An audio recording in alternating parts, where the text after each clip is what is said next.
All right, so today we're going to look into something that's probably in your wallet right now. Oh, yeah. Those little plastic rectangles we all have with the Visa and Mastercard logos. Hmm. We use them all the time. But how much do we really know about the companies behind them? Right. Today we're going to do a deep dive into the fascinating world of payment networks and the rivalry between those two titans. Yeah, it's a story that's way more exciting than you might think. Okay. It's not just about like business, it's about innovation Right. and competition, Yeah. even a little bit of drama. Oh, I love a good dose of drama. Yeah. So where do we even begin with this epic tale of two payment giants? Well, rewind to 1958, Okay. before the internet, before smartphones, Wow. when Bank of America launched this radical experiment called the Bank Americard. Hmm. Imagine mass mailing unsolicited credit cards to thousands of people Really? in Fresno, California. That sounds like a recipe for chaos. It definitely had its hiccups, fraud, operational nightmares. Right. You name it. Oh, wow. But Bank of America learned quickly, smoothed things out, and started expanding. Right. By 1976, they'd gone international and rebranded, as you guessed it, Yeah. Visa. Visa. So they were the pioneers paving the way for this whole new world of cashless transactions. Exactly. That first mover advantage is huge in any industry. Right. But especially in payments, they were building the network, Yeah. establishing those relationships with banks and merchants, setting the standards. Gotcha. So that's where Mastercard enters the scene. Right? Yeah. But they had a much different origin story, didn't they? Oh, absolutely. Remember those banks that were rejected for a Visa license back in '66? Uh-huh. They decided, hey, if we can't join them, Yeah. let's beat them. I like it. They teamed up and created their own network, Mastercard, Mm. starting as the ultimate underdog. So right from the get-go, you have this tension Right. that the established player versus the scrappy newcomer, Yeah. and it's played out over decades. Yeah. It really has to this day. Visa and Mastercard combined control a mind-blowing 87% of the market share in the U.S. Whoa. and 63% globally. Wow. That's massive. No wonder it's so hard for other companies to break into the payment network game. Yeah. It's like trying to launch a new social media platform to rival Facebook. You hit the nail on the head. They've built this incredibly powerful two-sided network Yeah. connecting both cardholders and merchants. Right. Think of it like this. Visa and Mastercard laid the railroad tracks for payments, Okay. and now everyone else has to run on their rails. I got it. But here's something I've always been curious about. Most people think Visa and Mastercard are banks. Mm. They're not, are they? You're right. They're not lenders at all. They don't issue credit cards or set interest rates. Right. They're more like the middlemen, the facilitators of the transaction. Okay. Every time you swipe your card, their network is working behind the scenes, Yeah. communicating between your bank and the merchant's bank to make sure the payment goes through. So they're processing trillions of dollars in transactions, No. but aren't the ones actually holding the money. Exactly. And for each transaction, they take a small percentage, a tiny cut. So it's like the ultimate volume business, right? Yeah. Small fees, but billions of transactions. It's a brilliant business model. Yeah. In MasterCard's case, for every $100 you spend, they make around 30 cents. Okay. Doesn't sound like much, but when you consider the sheer volume of transactions they process, Those 30 cents add up pretty quickly. I read somewhere that Visa can handle over 65,000 transaction messages per second. yeah. It's mind-boggling. And that gives you an idea of the scale we're talking about here. Yeah. These are massive global operations with a finger on the pulse of the world's economy. So we've got these two giants, both raking in billions, but who's actually winning this rivalry? Historically, Visa has been the bigger player with more cards in circulation and higher revenue. Right. They had that head start and built a formidable lead. But it's never that simple, is it? I'm sure Mastercard isn't just rolling over. You're absolutely right in a surprising twist. Even though Visa has the historical edge, Yeah. Mastercard has actually outperformed them in terms of stock performance over the past 5 years. Wait, seriously. How is that possible? Well, Mastercard's seen faster growth, especially in Europe where Visa was going through some restructuring, Right. and investors seem to believe Mastercard has greater potential for future growth. Okay. Partly because they've been very acquisitive, buying up smaller companies to expand their reach. So it's not a static rivalry. Right. It's dynamic, constantly shifting. And both companies know they can't just rest on their laurels. Right. They need to keep innovating to stay ahead of the curves. All right, so let's talk about innovation. How are Visa and Mastercard trying to future-proof themselves in this rapidly changing world of payments. That's where things get really interesting and where we start to see some fascinating strategies emerge. I'm all ears. Spill the tea on these payment titans. Well, one of Mastercard's big moves has been this push into the B2B payments market. Okay. They're realizing that businesses have a whole different set of needs when it comes to payments. Yeah. We're talking about larger sums, international transactions, complexities like supply chain payments, and managing employee expenses. So it's not just about handing out company credit cards anymore. Not even close. Mastercard is thinking bigger. Oh? They're investing in things like virtual cards, Virtual cards. which are basically digital cards Right. that can be generated instantly and used for specific purchases. Huh. Makes expense tracking and reconciliation so much easier for businesses. That sounds pretty handy for businesses, especially with so many people working remotely these days. Exactly. And they're not stopping there.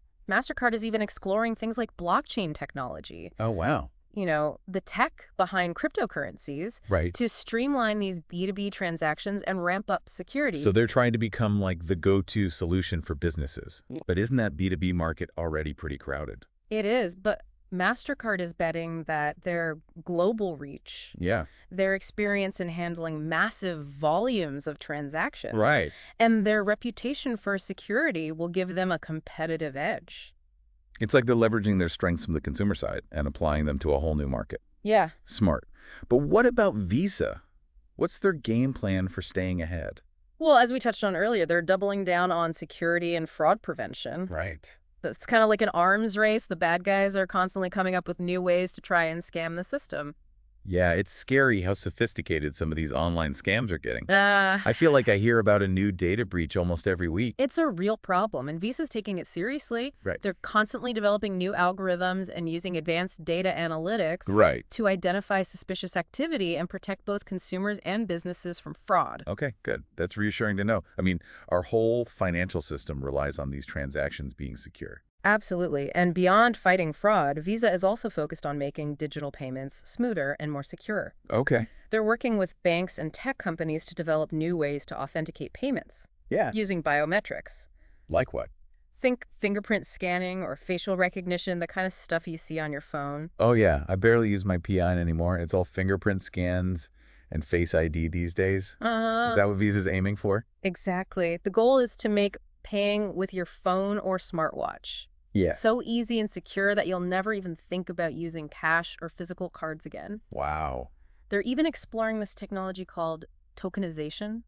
Okay, now that's a word I haven't heard before. Yeah. What's tokenization all about? Imagine this. Instead of your actual card number being transmitted when you buy something online, Right. a unique digital token is used instead. Oh, so even if hackers got their hands on that token, it wouldn't be your real card information. Precisely. It adds an extra layer of security, making it much harder for your sensitive information to be compromised. Wow, it seems like this whole world of payments is getting incredibly complex. Yeah. It must be a constant challenge for Visa and Mastercard to stay ahead of the curve. Oh, absolutely.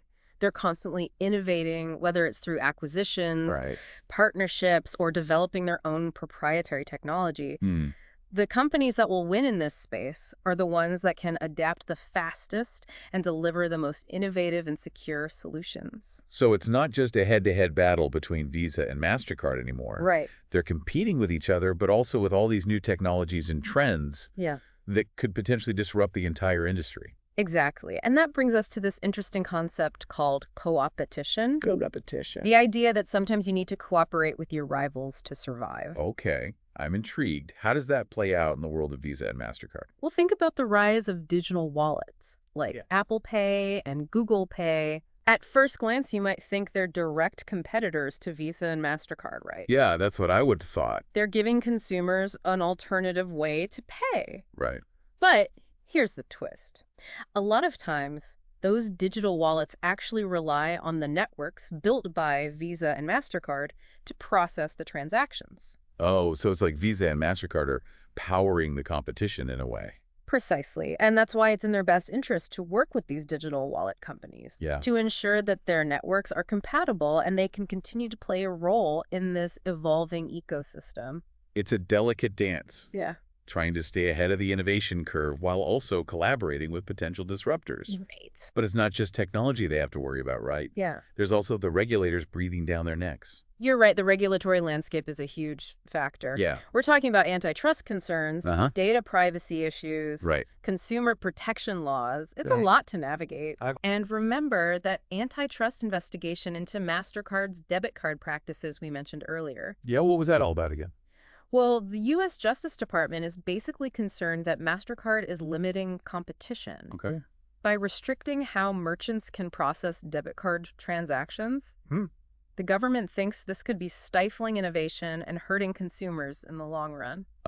So it's all about keeping the playing field level. Right. And ensuring that no one company has too much control. Exactly. And then there's that Credit Card Competition Act of 2022. Right.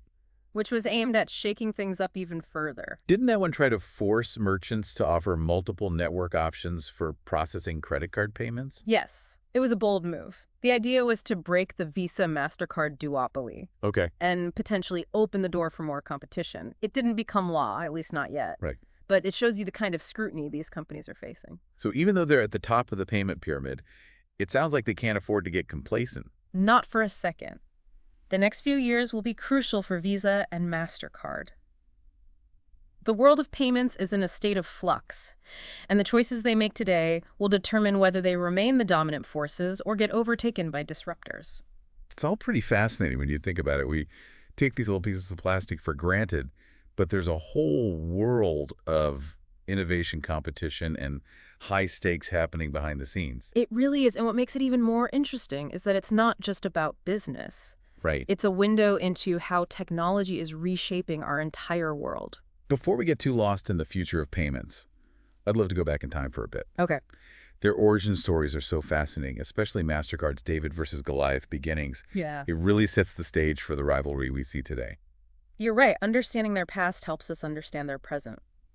Let's rewind the clock and take a closer look at those early years. So let's go back to that bold move by Bank of America, mass mailing unsolicited credit cards. Right. It created a frenzy. People were intrigued, but also kind of confused. Right. It took time for the concept to catch on. It's funny to think about it. Now we take credit cards for granted, but back then it was a radical idea. Yeah. Did people even trust this newfangled way to pay? There was definitely skepticism. Yeah. But Bank of America was persistent. They ironed out the kinks, right. Expanded cautiously, Okay. and ultimately proved that the concept worked. By the time they rebranded as Visa in '76, Right. they'd already established a significant lead in the market. And that lead must have been intimidating for Mastercard Oh, yeah. when they were just starting out. Absolutely. But Mastercard played their underdog status to their advantage. Okay. They focused on attracting smaller banks that felt overlooked by Visa Right. and prioritized global expansion early on, All right. recognizing the huge potential in that international market. So they were strategic and nimble. Yeah. Finding ways to differentiate themselves from the get-go. Exactly. They also realized they needed to offer something unique. Okay. So they focused on being innovative. Like what?